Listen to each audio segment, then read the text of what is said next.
Oke, halo teman-teman semua, nama saya Denny. Teman-teman semua bisa panggil saya Kaci Denny. Kaci itu artinya adalah abang atau kakak dari bahasa Palembang. Saya adalah owner dari Mediatama Academy. Bagi teman-teman semua yang belum tahu Mediatama Academy, silakan dicek www.mediatama.co.id.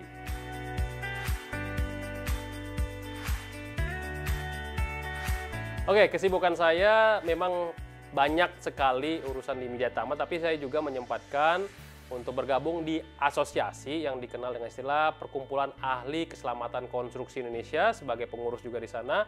Dan saya juga sebagai auditor eksternal SMK 3 untuk perusahaan-perusahaan yang ingin disertifikasi sistem manajemen keselamatan dan kesehatan kerja.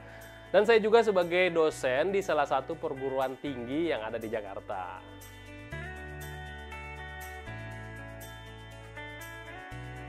Oke, pendidikan saya itu dari D3, S1, S2 itu semua satu linear, yaitu teknik sipil. Ya, dari D3-nya itu dari Politeknik Negeri Sriwijaya, S1 dan S2-nya dari Universitas Gadjah Mada, Yogyakarta.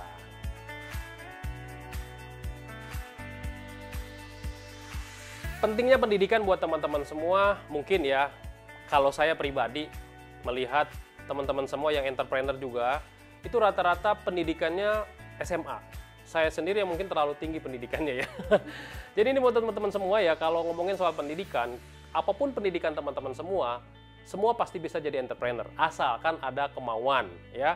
Saya punya teman tamatannya SMA, ya dia kuliah juga enggak gitu ya, ataupun ada juga yang kuliah tapi nggak selesai, tapi tekad untuk bangkit ya untuk menjadi seorang entrepreneur itu luar biasa. Mulai dari contoh dia ada jualan keripik ya, keripik pisang yang kita anggap ya biasa aja gitu, tapi kesini omsetnya wah miliaran itu teman-teman semua ya. Jadi menurut saya pendidikan apapun teman-teman semua bisa jadi seorang entrepreneur. Termasuk saya, pendidikan saya dari teknik sipil. Tapi untuk bisnis yang saya geluti sekarang adalah K3. Sebenarnya nggak ada hubungan terlalu koneksi dengan sipilnya sendiri ya.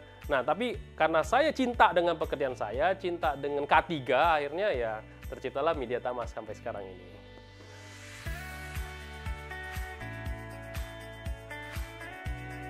Oke, kenapa saya memilih menjadi entrepreneur? Awalnya sih sebenarnya saya adalah seorang pekerja, sama seperti teman-teman semua yang tamat kuliah ya, S2 apalagi, wah menggebu-gebu banget pengen kerja di sebuah perusahaan yang besar. Tapi ketika saya kerja di sebuah perusahaan yang besar, banyak sekali ternyata salah satunya adalah konflik atau gesekan antar karyawan, terus ketidakcocokan dengan atasan, dan masih banyak lagi. Saya dulu berpikir kayaknya saya harus kerja dan saya harus dapat mempekerjakan orang lain juga. Tapi jalannya gimana ya? Nah, selama 8 tahun itu saya belajar bagaimana saya menemukan apa sih yang menjadi passion saya. Nah, ketika 8 tahun saya kerja, saya tuh menjalani proses yang namanya memberikan pelatihan-pelatihan secara internal di perusahaan. Lalu di sana saya melihat, wah ini adalah passion saya dan ini kayaknya ada peluang dari situ. Lalu saat itu juga saya coba cari lembaga-lembaga pembinaan ataupun penyelenggara pelatihan-pelatihan. Saya kirim tuh semua CV, ceritanya seperti itu ya.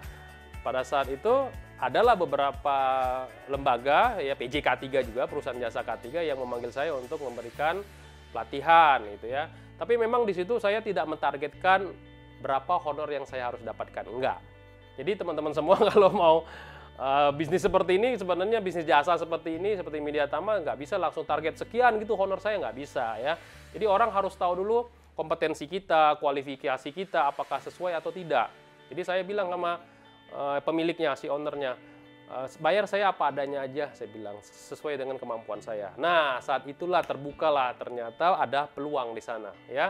Jadi ketika saya kerja di perusahaan saya yang lama, tapi saya sambil juga ngajar ya di perusahaan-perusahaan ataupun ngajar-ngajar dulu sebelum ada COVID itu ya, Sabtu Minggu saya pakai untuk mengajar gitu loh, untuk memberikan materi terkait dengan K3, mutu serta lingkungan. Jadi di situ ya kenapa saya memilih entrepreneur ya, karena di satu passion saya pengen berdiri sendiri di kaki saya sendiri. Yang kedua saya pengen memberikan kebermanfaatan buat orang lain seperti itu.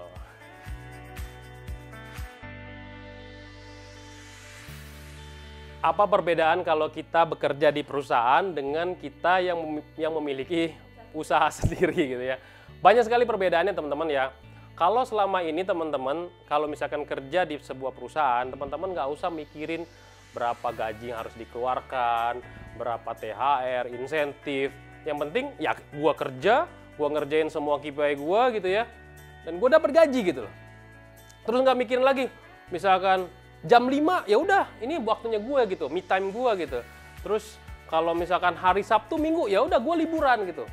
Nah, tapi ketika teman-teman semua sudah menjadi seorang pemilik ya perusahaan atau entrepreneur ya, teman-teman harus bertanggung jawab itu semua ya. Hari Sabtu Minggu kita harus mikirin nih, Senin mau ngapain ya? Seperti itu. Hari tanggal merah pun kita juga mikirin. Bahkan jam 5, di atas jam 5 mau jam berapapun, jam 7, jam 8, jam 9 sampai jam 4, bahkan sampai jam 12 malam ada kadang klien itu nelpon ke kita. Ya mau nggak mau kita harus layanin itu. Ya. Terlebih lagi misalkan nih pada saat akhir bulan gitu ya yang harus memberikan gaji gitu kan, teman-teman mikir cash flow-nya cukup nggak ya? Kalau selama ini mungkin nggak terpikir seperti itu, tapi ketika kita sudah jadi entrepreneur, kita harus bertanggung jawab kepada semua yang bekerja dengan kita, ya. Bukan hanya orang yang bekerja dengan kita aja, tapi siapa yang di belakang itu, ya. Satu orang, ya, di belakangnya itu bisa 2-3 orang. Siapa aja? Anak sama istrinya. Nah, itu kita harus pikirin loh, ya. Ketika si suaminya kerja, ya, kita harus pikirin tuh, anaknya kayak gimana, cukup nggak, ya. Itu yang kita harus pikirin. Jadi selama ini saya bebas gitu ya, misalkan mau liburan kah, mau apa. Nah, itu kalau jadi entrepreneur puyengnya mungkin seperti itu ya. Apalagi kalau sudah ketika di cash flow ternyata minus ya kan. Kan pelatihan itu nggak mesti untung terus ya teman-teman semua ya. Kalau teman-teman semua melihat jasa seperti kami ini, jasa pelatihan, kita menghitung keuntungan itu by project. Jadi by project itu tidak setiap project itu menguntungkan. Tapi apakah proyek yang tidak menguntungkan kita tidak ambil? Tetap kita ambil. Kenapa? Karena misalkan nih kalau di Mediatama itu kan setiap bulan kita ada yang namanya reguler atau public training istilahnya kayak gitu. Dan itu sudah terjadwal. Nah, bayangin misalkan ada peserta yang dari luar kota yang sudah membeli tiket, membeli hotel, tiba-tiba kita cancel. Karena apa? Alasannya karena pesertanya kurang. Nah, itu nggak make sense ya. Jadi kita berusaha untuk memberikan yang terbaik bagi pelanggan kita, walaupun pesertanya cuma 2 orang, 3 orang, 4 orang, tetap kita runningin untuk menjaga branding, menjaga kualitas kita.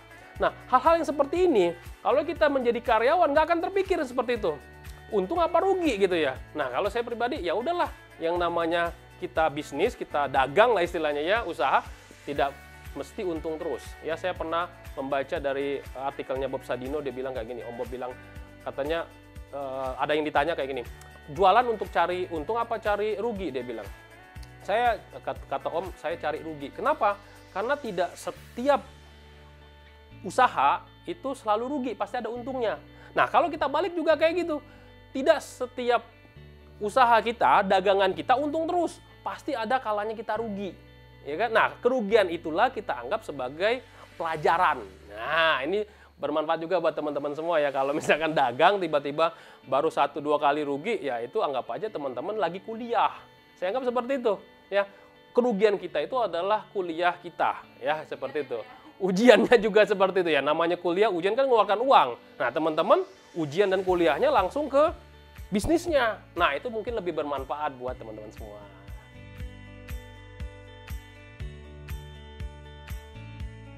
Oke, Mediatama itu singkatan dari mitra dinamis yang utama. Nah, ini lucu nih teman-teman ya. Ada yang-nya. Dulu saya menciptakan nama perusahaan tuh bingung. Ini apa sih nama perusahaannya? Saya dulu namanya MDY, Muhammad Denny. Saya sering dikasih kode oleh teman-teman di kantor tuh MDY, Muhammad Denny. Nah, gimana MDY ini bisa terimplementasi di perusahaan saya? Ya kan? MDY, Muhammad Denny. Berarti apa? Mitra dinamis. Dulu Mediatama sebelum berdiri ada branding juga, kita namanya Dinamik HSE. Mungkin teman-teman semua bisa cek di website, itu masih aktif, website saya yang lama tuh dari blogger ya. Dinamik HSE, dinamik itu ada dari dinamis, jadi selalu berubah ya, tidak statis ya, mengikuti zaman gitu ya. Harapannya seperti itu, mitra dinamis.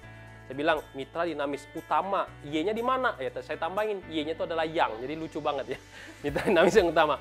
Lalu yang kedua, kenapa Mediatama? Nah, teman-teman tahu sendiri ya, perusahaan besar, ya TV swasta besar, ya yang mirip-mirip atau bukan mirip sih, yang hampir sama dengan kita, dia kita Mi gitu ya. Nah seperti itu ya. Jadi saya coba mengambil, wah ini kayaknya branding dari perusahaan besar ini oke juga nih, kita ambil seperti itu. Jadi terciptalah Mediatama gitu. Terus mengenai logo, nah mungkin teman-teman semua penasaran dengan logo ini. Ini logo juga hasil dari tim saya juga, tim kreatif juga. Ini sebenarnya logonya logo K3, safety ya, warna hijau artinya adalah kesejahteraan ya. Nah, yang warna biru ini seperti tangga. Ini angka 1 sebenarnya. Jadi kalau digabung jadi safety first ya kan, utamakan keselamatan. Nah, itu adalah konsepnya.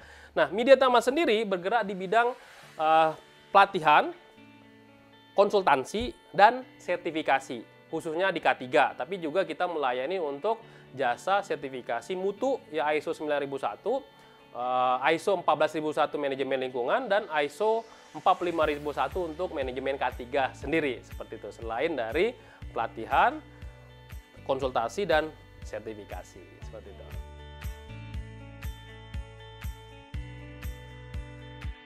Oke, berdirinya itu sejak tahun 2015 sebenarnya. Nah, saya resign itu pada tahun 2013.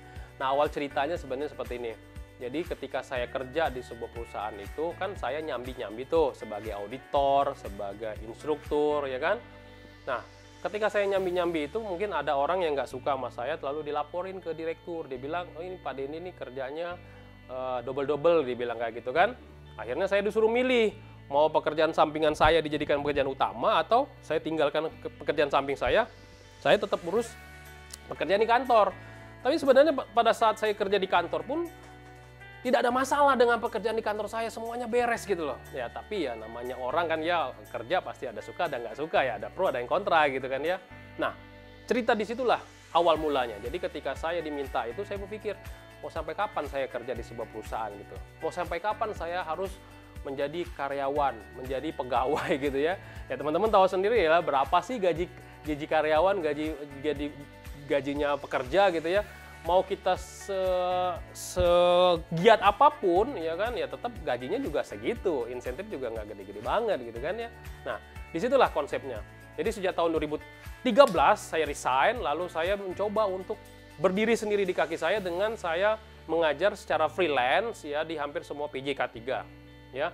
Nah saat itu juga saya pikir, kok saya ngebantu PJK 3 mulu ya, kapan saya berdiri sendiri. Nah sejak tahun 2015 barulah saya berdiri dengan mendirikan Mediatama per tanggal 8 April tahun 2015 kalau tepatnya seperti itu. Dulu kita dibuka pertama kali itu untuk bidang K3 konstruksi karena background saya adalah teknik sipil, jadi saya yang pertama kali dibuka adalah bidang ahli K3 konstruksi seperti itu. Jadi awalnya bisnisnya hanya di pembinaan saja, di pelatihan. Kalau pembinaan itu bahasa dari Kementerian Ketenagakerjaan, tapi kalau bahasa kita, bahasa masyarakat, itu namanya pelatihan seperti itu, atau training kayak gitu.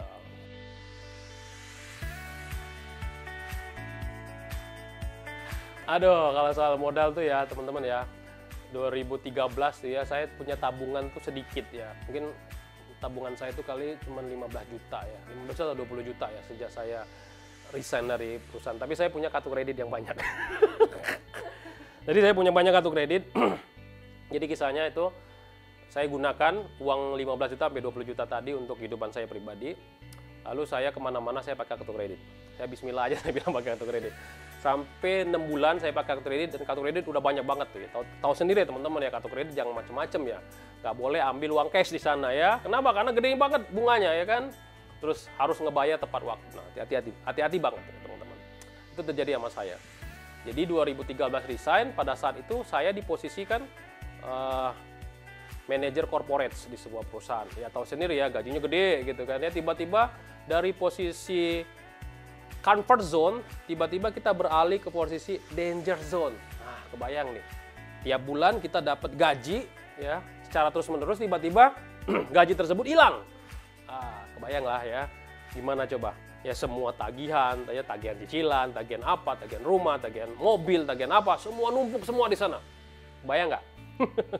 Tapi mau sampai kapan kita? Ya harus di comfort zone. Ya katanya comfort zone itu bisa membuat orang mati ya, kayak gitu ya. Nah, beralihlah ke zona danger zone. Nah, disitulah saya belajar bagaimana cara supaya bisa hidup di Jakarta yang keras ini. Katanya ibu kota ya, tapi kayak ibu tiri katanya berarti ya.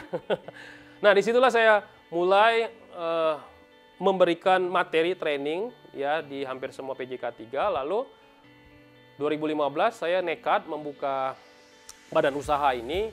Pada saat itu modalnya badan usaha itu 7 juta ya.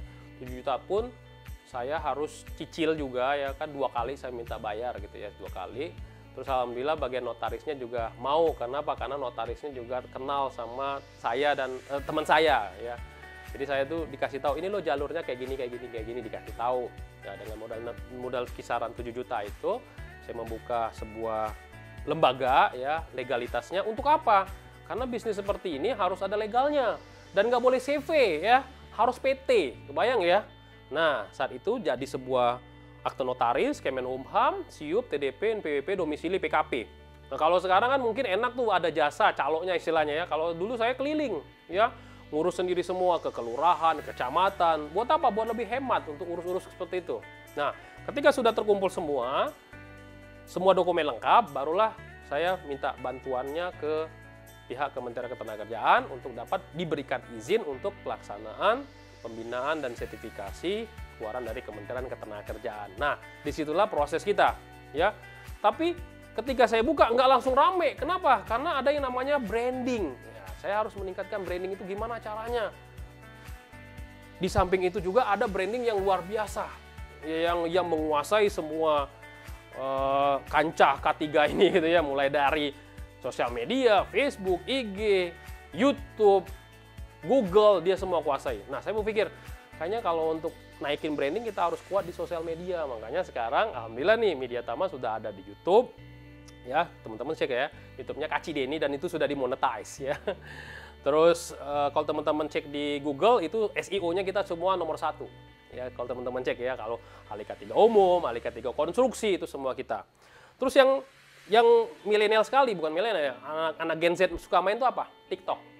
Nah, coba cek TikToknya Kak Cideni ya, itu sudah 7.000 follower ya, bangin tuh ya. Lalu YouTube tadi sudah ya, YouTube sudah 9 ribuan dan sudah kita monetize. Facebook, IG mungkin tidak terlalu banyak main, tapi kita juga bermain hampir di semua komunitas K3.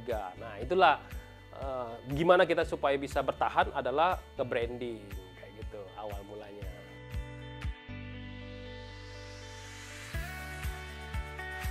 Oke, untuk sekarang Mediatama memiliki beberapa SKP ya, sebut saja ada 9-10 SKP ya. SKP itu apa? Surat keterangan penunjukan bahwasannya Mediatama ini sudah ditunjuk dan resmi dari pihak Kementerian Ketenagakerjaan. Nah, jenis-jenis pelatihan yang disertifikasi oleh Kementerian Ketenagakerjaan melalui Mediatama sebagai penyelenggaranya yaitu seperti 1, ahli K3 umum ya. Kedua, auditor SMK 3. Ketiga, ahli muda K3 konstruksi sampai dengan ahli madya K3 konstruksi. Yang keempat, ada yang namanya ahli K3 listrik ya. 5, teknisi K3 listrik. 6, supervisor perancah. 7, petugas peran kebakaran sampai dengan ahli K3 spesialis kebakaran ya. 8, ahli K3 lingkungan kerja ya. 9, petugas K3 kimia. 10, untuk operator alat berat ya, seperti untuk pesawat angkat dan angkut. Kalau teman-teman semua adalah operator forklift, operator crane, operator dan lain-lain ya, itu semua operator kita bisa untuk melakukan pembinaan sampai dengan dia didapatkan sertifikat, SKP, surat keterangan penunjukan, dan lisensi atau SIO bagi teman-teman semua yang khususnya yang hanya bertamatan SMA. Tapi kalau untuk yang tamatan D3, minimal D3 bisa ikut yang levelnya ahli. Nah, tapi kalau misalkan yang tamatan SMA, itu bisa levelnya yang petugas atau teknisi, seperti teknisi K3 listrik atau ahli muda K3 konstruksi, itu diperbolehkan untuk yang tamatan SMA, seperti itu.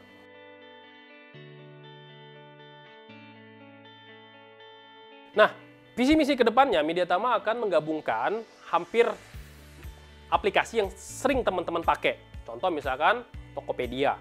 Tokopedia akan ditanam di aplikasi Mika Pro. Apa yang kita jual terkait dengan perlengkapan K3 yang teman-teman lihat di sini, ya kan? Ada helm, rompi, sepatu, sebalang apar, kotak P3K, ya kan? Itu semua kita jual di sana dan kita otomatis kita akan bekerja sama dengan penyedia atau vendor terkait dengan APD. Nah, alhamdulillah kemarin ada salah satu vendor ownernya, bahkan langsung direktur utamanya datang ke kita, pengen kerjasama untuk penjualan terkait dengan APD. Itu satu ya. Tokopedia kita tanam di Mika Pro. Yang kedua, target saya adalah menanamkan ini jobs di LinkedIn ya ke dalam Mika Pro. Jadi ada banyak sekali sekarang ini kalau teman-teman masuk ke Mika Pro, ratusan lowongan kerja terkait dengan K3. Kalau teman-teman tanya, ada nggak Pak jurusan accounting di sana? Nggak ada. Ada nggak Pak lowongan terkait dengan master chef atau chef masak-masak? Nggak ada. Semuanya terkait dengan K3. Nah, teman-teman cek di sana ya.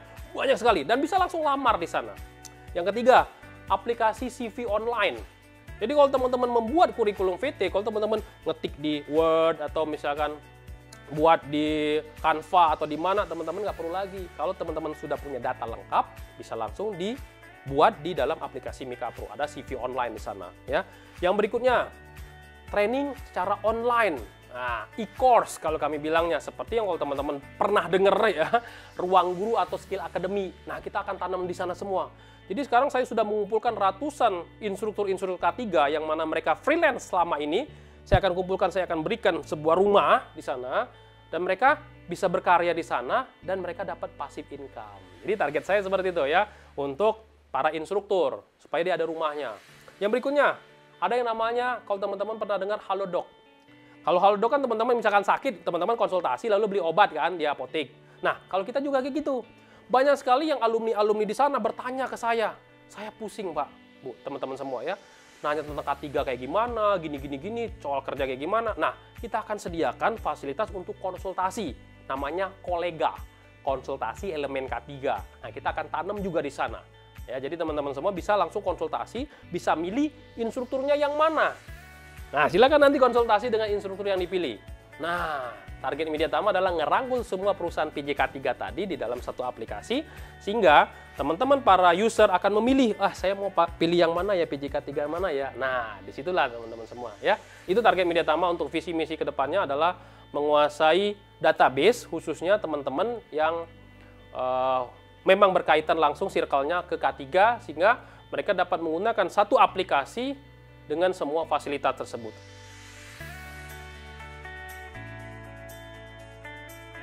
Oke, buat teman-teman semua, nah yang mau jadi entrepreneur, pastikan yang pertama, teman-teman harus tahu dulu, passion teman-teman tuh apa. Ya. Kenapa? Kalau kita menjual sesuatu dengan hati kita, ya, itu akan menjadi sesuatu yang membuat kita, ya, gua nggak untung tapi gua happy gitu loh. Gua kayak saya nih, gua nggak dibayar tapi gua seneng gitu loh. Nah, itu passion ya teman-teman semua ya. Daripada teman-teman ngejual sebuah barang tapi teman-teman nggak enjoy dengan barang itu, rugi, teman-teman kesel. Tapi kalau teman-teman seneng, misalkan gua udah jual tapi rugi, tapi gua seneng, nah itu passion namanya ya teman-teman ya. Jadi coba cari ya apa yang teman-teman senengi dulu ya, satu itu. Yang kedua, teman-teman harus tahu marketnya dulu. Ya, jangan sampai ngebuka bisnis tapi nggak tahu marketnya. Boleh kita seneng dengan passion itu, tapi ketika kita kaitkan dengan marketnya, teman-teman nggak tahu sebenarnya targetnya ke siapa sih gitu loh ya. Ini bener nggak sih targetnya ini gitu. Contoh misalkan teman-teman kayak tadi ya, mau jual misalkan keripik atau mau jual jilbab. Jilbabnya juga banyak jenis kan, untuk anak milenial atau untuk emak-emak. Nah, kalau untuk emak-emak mungkin bentuknya, warnanya, kualitasnya mungkin akan berbeda dengan yang milenial gitu ya, yang anak-anak Gen Z itu kan seperti itu teman-teman ya. Jadi harus tahu passion, yang kedua harus tahu pasarnya, yang ketiga harus tahu apa namanya ya, keinginan buat memberikan yang terbaik buat orang lain dan memberikan kebermanfaatan buat orang lain. Saya bisa seperti ini teman-teman semua ya, alhamdulillah nih, doa dari ibu. Ya, jadi teman-teman semua kalau mau sukses ya menjadi seorang entrepreneur adalah doa ibu dulu, ya kan?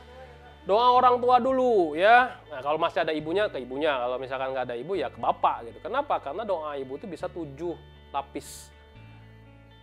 langit katanya, bisa langsung tembus ya. Jadi kalau teman-teman semua mau pengen usahanya sukses, doa ibu, lalu senangkan ibunya seperti seorang ratu.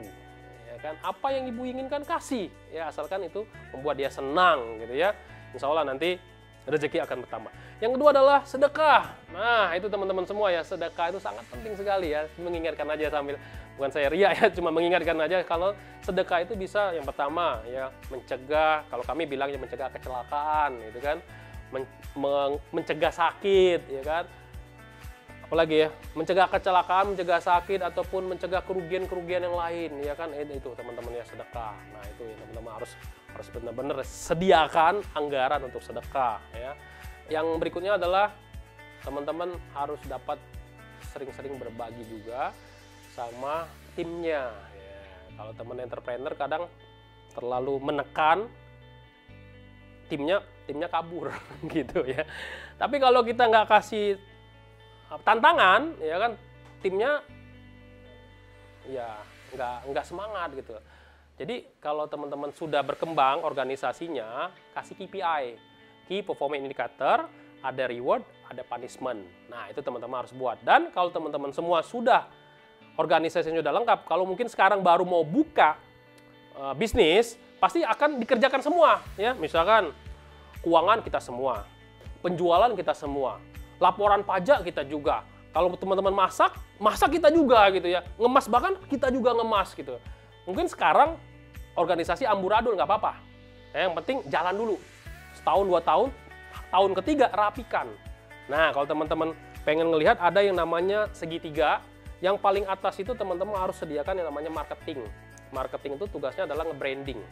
Nge-branding, ada yang namanya YouTube, TikTok, Facebook, IG. Nah, itu supaya dia masuk ke dalam circle-nya kita. Ada yang namanya funneling istilahnya ya. Yang kedua, lapis kedua ada yang namanya sales. Sales itu kalau teman-teman semua itu yang meng-closing, yang mengambil atau yang melakukan penjualan. Nah, gitu ya, ada sales, ada tim sales. Ingat ya, beda ya. Tim marketing sama tim sales itu berbeda gitu ya. Yang ketiga, ada namanya operasional. Nah, itu yang menyelenggarakan atau kalau kami bilangnya yang menyelenggarakan pelatihan, dia yang menyelenggarakan. Yang berikutnya, lapis berikutnya adalah tim finance. Nah, kalau saya bilang tim kata itu namanya Finance Accounting and Tax. Namanya FAT. Ya, FAT itu dia yang melakukan penagihan terhadap apa yang dilaksanakan. Dan yang mengawasi ya, itu ada yang namanya tim HR. Nah, itu teman-teman harus buat ya. Dan terakhir adalah tim GA atau tim support. Kalau di Media Tama itu ada nama-nama hewan di sana. Misalkan contoh, tim marketing itu nama hewannya itu adalah cendrawasih badi. Nah, itu marketing karena dia menampilkan ya kan, nge-branding. Yang kedua adalah namanya sales. Namanya apa? Hungry Tiger. Wah, sales tuh ya namanya Hungry Tiger. Tiger itu cari makan kan, kaum cewek-cewek. Nah, itu tim saya itu cewek-cewek semua tuh, tiger-tigernya gitu ya. Yang ketiga adalah Big Elephant. Big Elephant adalah tim operasional, dia yang melaksanakan pelatihan. Ada yang finance itu namanya Eagle Eyes. Dia harus mendetail cari duit tadi mana yang hilang, masuknya kemana, keluarnya kemana. Ada lagi yang ngawasin siapa? Ngawasin tuh tim HR, namanya Anaconda. Nah, dia ngelilit tuh.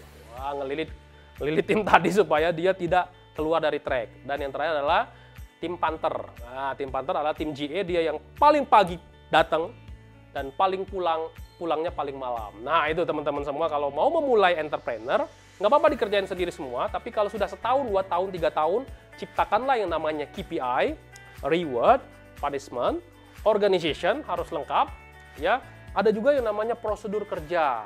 Nah, itu teman-teman semua supaya sistem kerjanya bisa sesuai. Dan yang paling penting adalah pengukurannya. Jangan sampai kita buat semua administrasi lengkap, tapi pengukurannya, indikator keberhasilannya tidak ada. Nah, itu dia teman-teman semua. Semoga bermanfaat ini tipsnya.